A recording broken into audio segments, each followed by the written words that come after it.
Head siinviibijad, soovin teile kõigile kaunist Eesti Vabariigi 103. aastapäeva.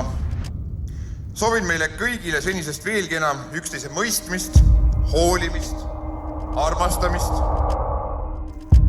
Elagu ja õitsegu Eesti. Püsigem terved. Palju õnne!